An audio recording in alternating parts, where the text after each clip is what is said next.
Welcome to the Brent Wilsey channel. This is a smart investing recap for the week of December 3rd, 2012.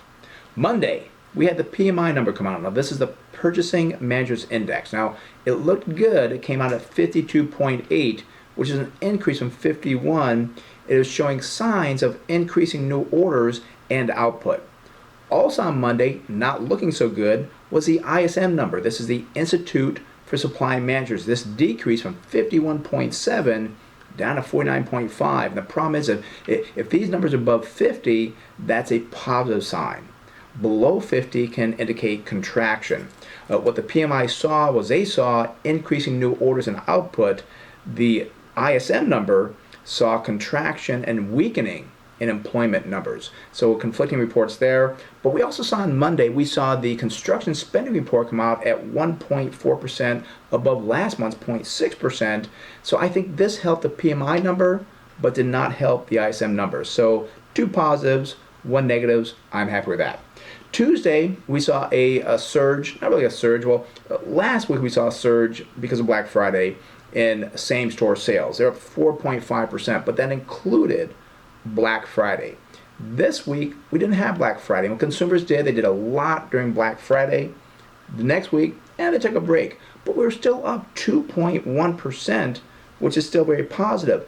The Red Book, which is the report we get this information from, said that Hanukkah was 10 days earlier than last year, and that could have also slowed down sales during that time frame.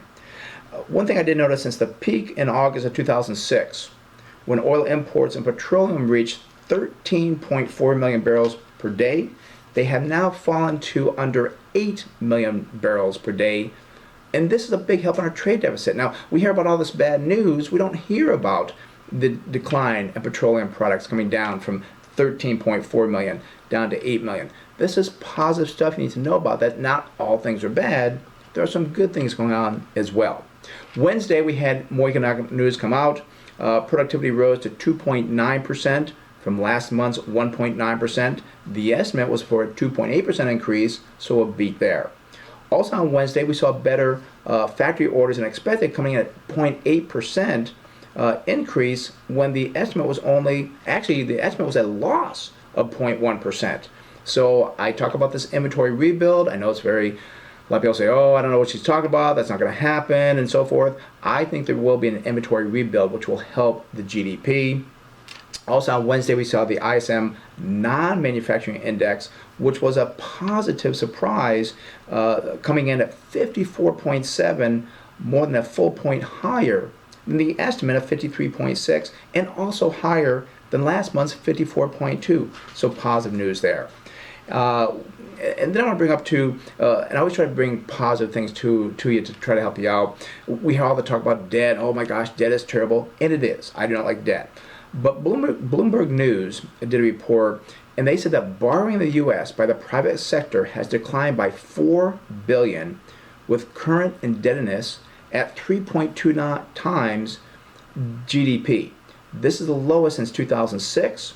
A peak was hit in 2008 of 3.59 times GDP. And then lastly, on Friday today, we had a surprise jobs report where it showed jobs created of 146,000 jobs. The service jobs accounted for about 96,000 jobs. So we're not seeing the production side or the manufacturing side. We are seeing more on the service side. Government jobs fell by 1,000. Unemployment dropped to 7.7%. And also average hourly earnings climbed 2.4% on an annual rate. I also want to point out too, we hear like, oh, this is bad and that's bad and so forth. I also heard this morning that both Apple and Whirlpool are bringing manufacturing jobs back to the U.S. And I've written columns about this, I've talked about this. The reason being is they're finding that while labor is cheaper overseas, energy costs here and other costs are much lower here in the United States. So they're starting to bring back manufacturing jobs. The problem they're having is that the manufacturing jobs are not the same they were of yesteryear, to where you could just go in there and just run a machine.